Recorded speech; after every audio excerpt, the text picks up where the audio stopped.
any 160-pound freshman walk in and get on the Body by Scotty program and come out 200 pounds to compete at the top level, you got to have a strength and conditioning program, and Scott implemented that 6 years ago, and we're excited to see what he does in the future for it.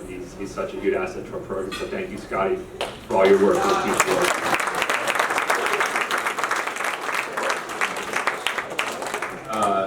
To my former teammates that went all the way to the 2014 Final Four, thank you for your consistent excellence on the field while you were at USD.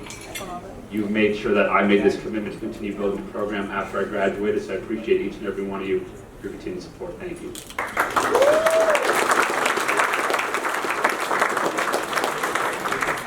And finally, thank you to my girlfriend Mara for supporting my decision to spend 75% of my free time with a bunch of 20-year-old kids. I appreciate you very much. Thank you.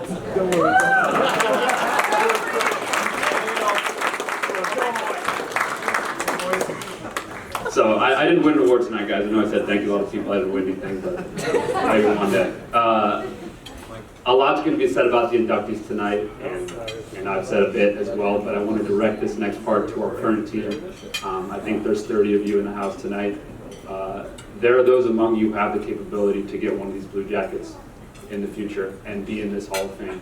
So as you kind of go home tonight, and I hope you guys all enjoy the event, but kind of think about this moving forward, that you do have the capability to be at this level, to leave this type of legacy as you leave the school. So please focus on getting better each and every day, and think about when you get up every morning what your legacy could be with USD Rugby. So just think about that moving forward, guys.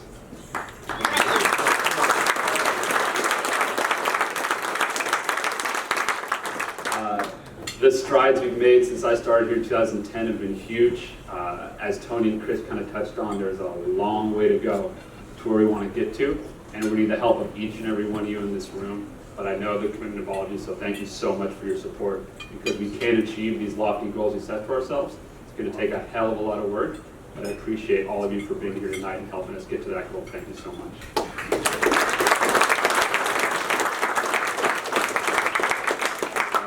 And finally, guys, it's been an honor to serve this program as a player, as an assistant coach, as a head coach. I'm most excited for this new challenge as director of rugby for the team as we focus on a long-term sustainable future for the team. Incredibly excited for the challenge. It's daunting, but it's one that I'm going to relish in. And thank you so much for the alumni for the support as I move into this role.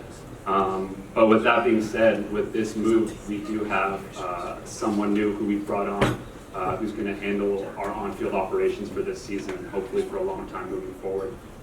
He's a guy who, the minute I spoke with him first, I knew he was the guy for this role.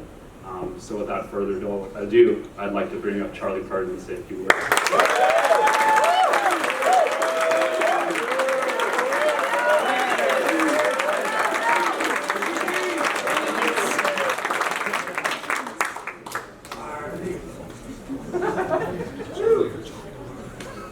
Stand up.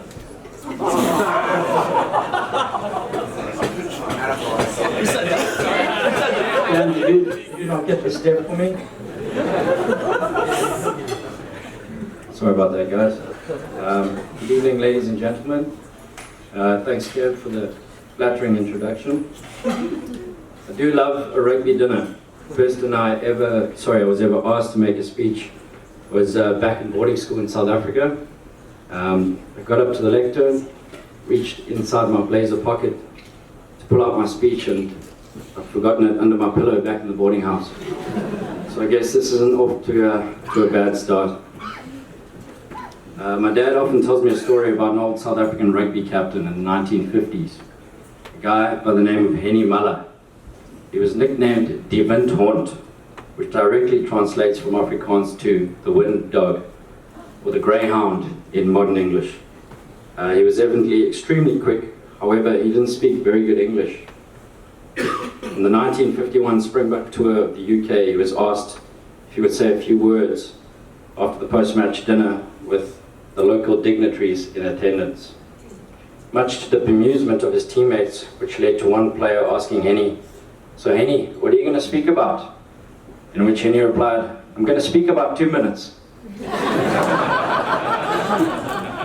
So I'll try and keep this at 2 minutes. Sorry. We've got some important people here this evening. My girlfriend's here.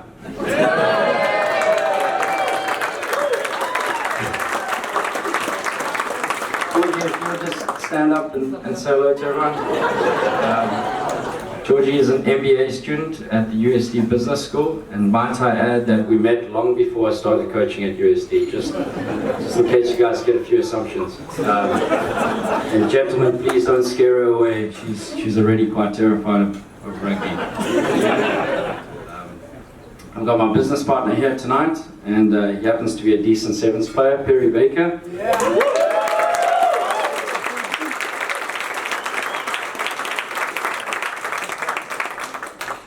Along with his fellow teammates Steve Tomasin and Brett Thompson.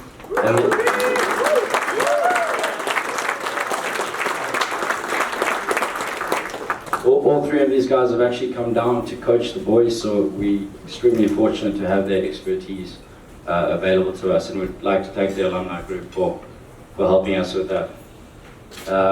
We've got the players here this evening. They're all dressed very nicely in their navy polos. I hope they're behaving themselves.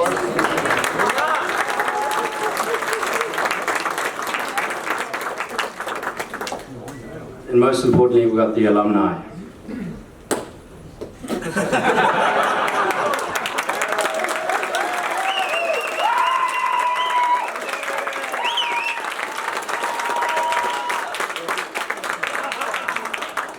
It's incredible to have all of you back to visit, and it's been a wonderful day all around. No rugby club can function without the backing and the support of its old boys. We're extremely appreciative of everything you guys are doing for us. Thank you. Another big thank you goes to Kevin Eaton. Kev has been the heart and soul of USD Rugby for the past 9 years. He started as a player, then assistant coach, head coach, and now director of rugby. Kev has been pivotal in the creation of the alumni group and making that connection. Huge thanks for your effort, not only for today, but for the past 9 years of selfless contribution to the club.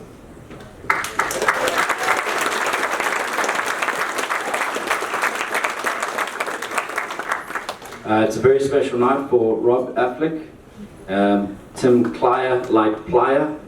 That's what Johnny said I should pronounce his last name. And then Johnny himself, Johnny Purcell, first ever USD Rugby Hall of Fame inductees. Yeah.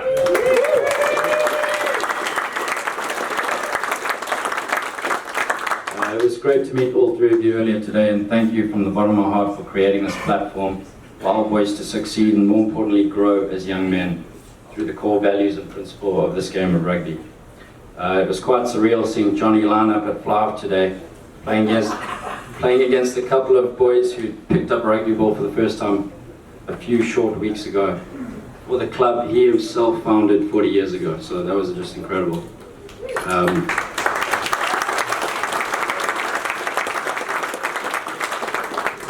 Robbie even came out on Thursday, came to practice, boots and all, and after mentioning to him that my friend Mark Janella had told me about him, he was quick to add that Mark was much older than him.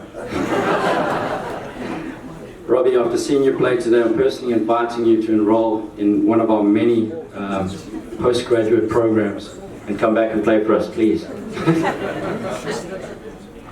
Just a quick one on my role. I'm the head sevens coach, and I'll be running the 15 skills and attack for the fall semester, after which I'll be heading back up to North County to finish up a few commitments with a few schools and clubs, and I'll be helping out with the USD team on a part-time basis with the aim of coming on full-time the following season. I'm very ambitious. I aim to provide every player with the necessary tools and support to succeed in our collective effort to turn USD into a high-performing collegiate program in the following years.